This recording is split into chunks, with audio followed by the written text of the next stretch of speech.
안녕하세요. 공정한 사람들 부동산 공사장입니다. 오늘은 공사장 사무실에 굉장히 귀한 분을 모셨습니다. 구리시 시의회 국민의힘 의원이신 김용현 의원님을 모시고 여러 가지 얘기를 나눠볼 건데요. 자, 인사 부탁드릴게요. 네, 안녕하십니까. 구리시의회 김용현입니다. 반갑습니다. 네, 김용현 의원님은 구리 시민이나 갈매 주민들은 많이 알고 계실 거예요. 저도 여러 가지 채널을 통해서 의원님이 갈매 지식산업센터를 위해 지원 조례안도 만드시고, 저기 복합 커뮤니티 시설을 조기 건립하기 위해서도 불철주야 노력하시는 모습들을 많이 듣고, 감동받고 있습니다. 감사합니다. 오늘 이렇게 모신 거는 다른 이야기들도 많겠지만, 요즘에 이제 갈매동의 가장 핫 이슈인 GTX-B 이 노선에 대해서, 이 사업에 대해서 이야기를 좀 들으려고 모셨습니다. 네네. 귀한 시간 모셨고요. 자, 우선 그러면 GTX-B 광역 급행철도 사업이 지금 어느 정도 진행이 되고 있고, 현재는 어떤 상황이고, 앞으로 어떤 것들이 좀 남아있는지 이야기를 좀 부탁드릴게요. 네, GTX-B 사업은 수도권 광역 급행철도의 약자가 되는 거고요. 거기 B 노선 같은 경우는 지금 전체 사업비가 굉장히 많이 부담이 되다 보니까 사업비가 굉장히 많이 들어가는 용산부터 마곡까지는 재정사업으로. 서울시 구간이 이제 그렇죠. 재정사업인 거고요. 그리고 인천부터 용산까지, 그리고 상봉부터 마석까지는 민자사업 구간으로 지금 진행되고 있습니다. 재정사업 구간은 지금 국토부하고 기재부에서 열심히 지금, 속도감 있게 지금 추진 중이고요. 지금 8월 말경에 지금 환경영향평가에 대한 주민설명회가 예정이 되어 있고요. 민자사업 같은 경우는 이제 2023년, 올해겠죠. 올해 초에 지금 우선 협상 대상자인 대우건설 컨소시엄이 선정이 되었고요. 지금 현재 실무 협상 중이고 실시 협약 직전에 있다고 봅니다. 자, 이 GTX-B 광역 급행 철도 사업 관련해서 이 구리시 시민들, 특히 갈매동 주민들은 사업 초기부터 구리시의 그 GTX-B 노선에 어차피 갈매역을 지나가는 노선으로 계획이 되어 있잖아요. 네. 갈매역 정차를 적극적으로 요구를 하고 있는 걸로 알고 있습니다. 네, 맞습니다. 그거 관련해서 저도 관련된 민원들도 많이 넣기도 하고, 네. 주변에도 독려도 하고 그랬던 기억들이 있어요. 네네. 근데 이제 최근에 어떤 환경적인 요인이나 이런 것들로 인해서 반대의 목소리 이런 것도 좀 나오는 것 같고, 관련해서 집단 청원이나 집단 민원들도 제기하시는 분들이 있는 상황인 것 같습니다. 혹시 의원님도 이런 소식들을 좀 전해 들으셨는지요? 네, 지금 주민들 의견은 충분히 지금 전해 듣고 있고요. 사실 갈매주는 이제 연합회라고 하는 그 단체 위주로 지금 많이 활동을 펼치고 있습니다. 지금 현재까지의 GTX-B 노선에 대해서 그 갈매동 주민들이 어떻게 진행을 했느냐라고 이제 간단하게 설명을 드리면, 애초에 사업 초기 예비 타당성 조사가 시작될 시점부터 구리시에 요청을 했고, 그 다음에 이제 구리시와 주민들이 같이 갈매역 정차에 대해서 요구를 강하게 하고 있는 상황이고요. 현재로는 지금 기본계획 RFP 고시 내용 중에 보면, 국토부에서 신설 역사를 3개를 더 지정할 수 있게끔 지금 가능성을 열어두고 있는 상황입니다. 그것도 갈매동의 어느 정도 그 민원의 힘으로 만든 성과였던 걸로 저는 기억을 하는데요. 2년 동안 열심히 청원하고 민원 넣고, 그다음에 단체 항의하고 한 결과라고 보여집니다. 사실 이러한 가능성이 열어져 있긴 한데, 현재 지금 대우건설 컨소시엄 같은 경우는 사업적인 비용에 대해서 굉장히 부담스러워하고 있는 상황 같아요. 그래서 현재까지는 추가 역사, 물론 이제 아직 그 실시 협약까지 지금 진행되지는 않았지만 아직까지는 추가 역사에 대한 그 제한이 없는 상태이고요. 사실 이러한 상황으로 볼 때 주민들이 굉장히 답답할 거 아닙니까? 그래서 답답한 상황에서 정말 만에 하나 정말 안 됐을 경우를 고려해서 이 사업에 대해서 이제 다른 측면 플랜 B를 세우고 이 부분을 적극적으로 이제 해결하기 위한 대안을 찾고 있다라고 보여집니다. 이 민간 사업자인 대우건설 컨소시엄에서 이제 추가역을 제안을 할 수 있는 상황이기 때문에 갈매역을 제안을 해갖고 선정이 됐다면 가장 지금 완벽한 시나리오대로 흘러가고 있었을 텐데, 어쨌든 그게 이제 아직 미확정인 상황인 거잖아요. 네네.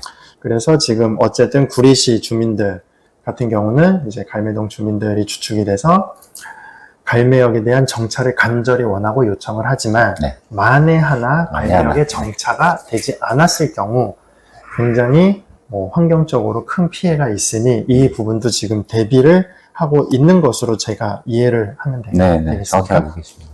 그러면 만약에 GTX-B 노선이 갈매역 정차 없이 사업이 추진된다면 구리 시민이나 갈매동의 주민들, 앞으로 거주할 예비 주민들에게 어떠한 피해가 발생을 할지 그 피해에 대해서 한번 이야기를 해주셨으면 좋을 것 같습니다. 일단 그 피해와 문제에 대해서 말씀을 드리기 전에 그 전제를 말씀을 드려야 될 것 네. 같아요. 일단 전제는 구리시와 주민들은 GTX-B 사업을 일방적으로 반대하지 않는다. 적극 찬성하고 있다. 그렇죠. 네. 갈매역에 정차를 하면서 네네. GTX-B 사업이 추진된다면 네. 적극적으로 찬성을 할 네. 수도 있는 거죠.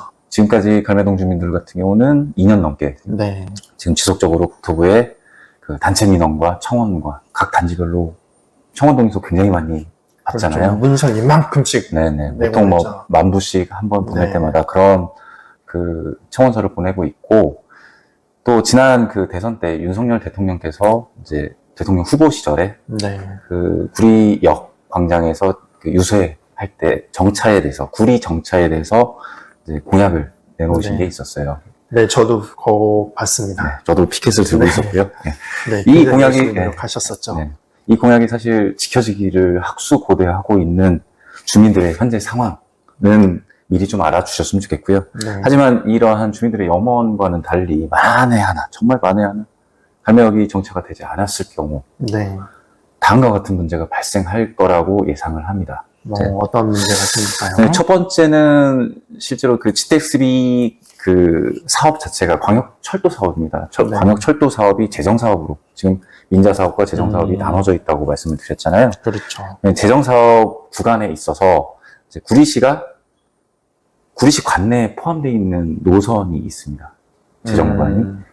상봉에서부터 구리 경계, 그러니까 신내에서부터 저희 갈매 그 경춘선 같은 경우는 6단지 앞까지, 그리고 그 기존 경의선에 그 추가 신설되는 부분이 있거든요. 네. 그러면 그 노선에 대해서 광역교통법 제10조와 시행령 제13조 1항에 따라서 그 국비와 지방비의 그 분담금, 사업 네. 부담률이 7대3으로 설정이 되어 있습니다. 따라서 구리시가 지금 부담해야 될 예상액은 대략적으로 구리시에서 추산하는데 150억가량 오. 지금 되어 있고요. 사실 GTX-B 노선에서 전체 인천부터 지금 네. 남양주까지 전체 지자체 중에서 유일무이하게 지금 무정차하는 지자체가 구리시이지 않습니까? 네. 이러한 불이익을 겪으면서까지도 150억이라는 사업비를 분담해야 되는 이 형평성 문제가 가장 첫 번째 문제가 될 것입니다. 그러면 인천, 부천, 서울, 구리, 남양주 이렇게 거쳐가는 GTX-B 노선 중에서 구리시만 정차액이 없는데 네. 구리시만 이 작은 지방자치단체에서 150억이라는 분담금까지 내면서도 그렇습니다. 정차액이 하나도 없게 된다면 네. 그거는 완전한 역차별이 될 수도 있겠네요. 역차별이기도 하고요. 사실 구리시 그 본 예산이 한 7천억 정도 되거든요. 네. 물론 이제 그 거액의 그 사업비를 집행해야 되는 부분도 있지만 네. 150억이라고 하면 네. 구리시 재정으로는 굉장히 큰 금액이기도 합니다. 그리고 이제 두 번째가 그 개통 이후에 네. 이 교통에 대한 편의가 굉장히 열악해진다는 우려가 있습니다. GTX가 개통을 했는데 네. 구리시 주민들은 교통이 더 열악해진다라는 건가요?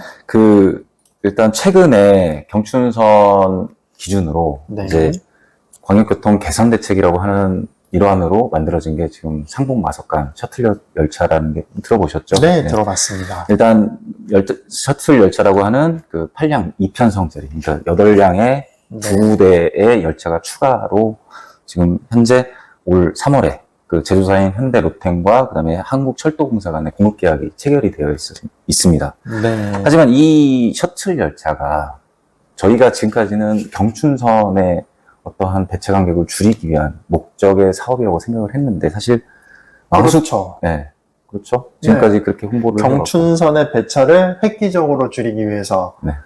셔틀 열차를 계속 추가해달라고 많이 요청을 했고 네. 그게 어찌됐든 뭐 이렇게 셔틀 열차가 제작이 되고 있고 네. 뭐 이제 곧 2025년인가요? 네. 그때 운행을 한다는 소식을 저희는 듣고는 있었습니다. 저희도 기다리고 있고요. 그렇죠. 17분 간격이 현재 배차 간격에서 10분 단위로 줄어드니까 네. 어느 정도의 도시철도의 기능은 갖출 수 있겠다라는 기대감을 가지고 있었는데 네. 사실 이 셔틀 열차의 주 목적은 그 셔틀 열차가 도입되게 된 계기가 네. 왕숙 신도시입니다. 3기 신도시, 대규모의 대규모의 신도시를 개발을 하면서 그 교통 분담금으로 LH 측에서 지금 셔틀 열차를 구매하고 또 운행을 하는 거거든요. 하지만 이 걱정이 되는 부분이 사실 9호선이 왕숙역에 예정이 돼 있잖아요. 그렇죠. 이게 GTX보다는 먼저 시행이 되고 먼저 준공이 될 겁니다.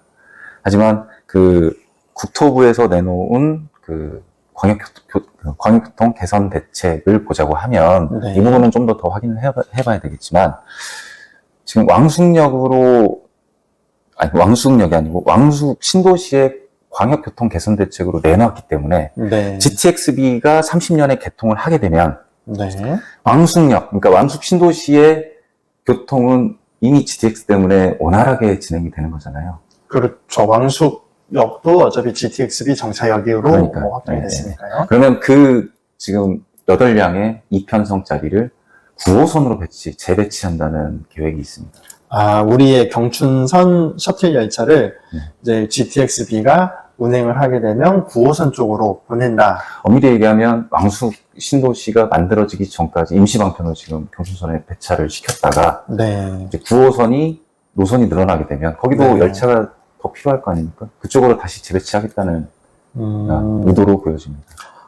그렇게 되면은 만약에 GTXB가 갈매역에 정차하지 않는다면 우리 갈매 주민들 입장에서는 2025년부터는 이제 10분 내외에 그 경춘선을 이용을 하다가 2030년도에 GTXB가 운행을 하게 되면 다시 17분대로. 그렇죠. 운행과 동시에 열차 네. 그 2편성짜리를 뺏기게 되는 거고요. 네, 그러면. 기존에 저희가 갈매역이 정차가 되지 않을 경우에는 네.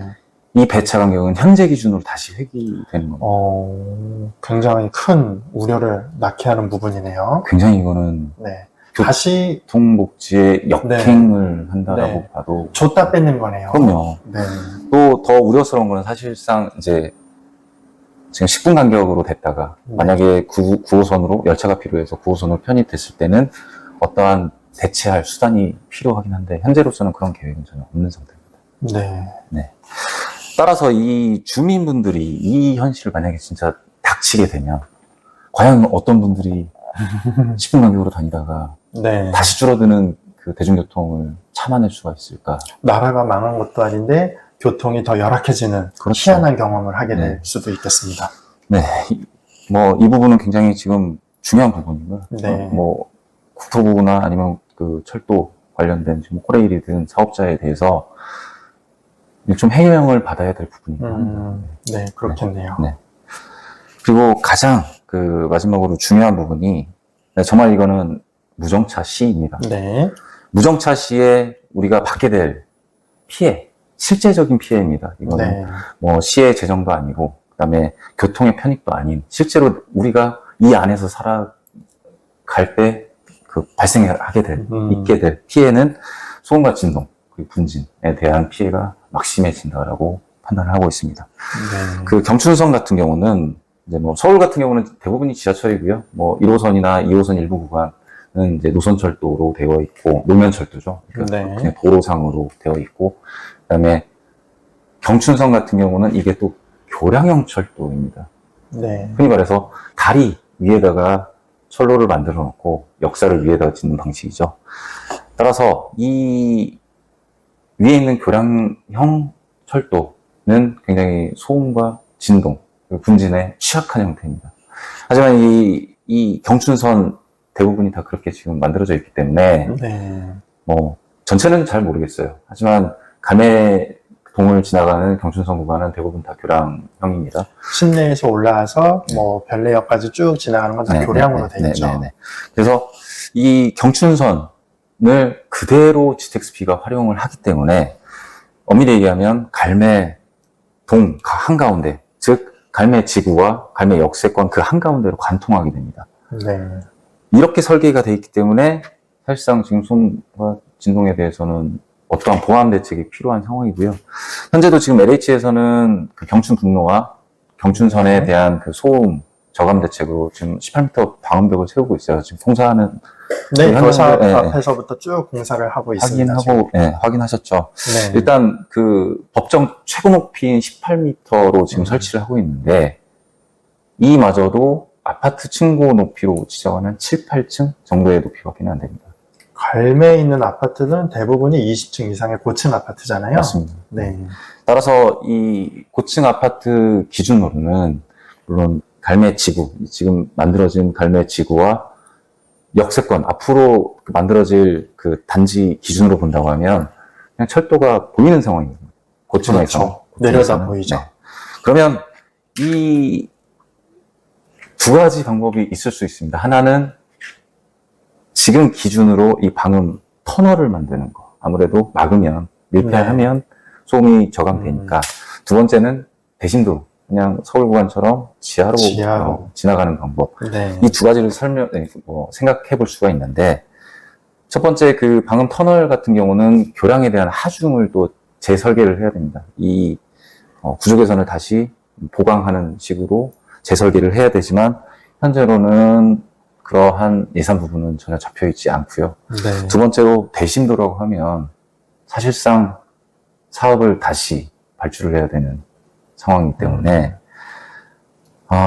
기존대로 지금 민간 사업자 입장에서는 기존대로 갈 수밖에 없는 지금 상황입니다. 그 상황이 굉장히 지금 심각하게 받아들여져 있고, 주민들 역시 이런 상황에서 교통 편익도 전혀 없는데 네. 소음 분진, 진동에 대한 피해가 가중이 된다고 하면 과연 어떤 주민들이, 그것도 영원히 어떤 주민들이 가만히 있을까요?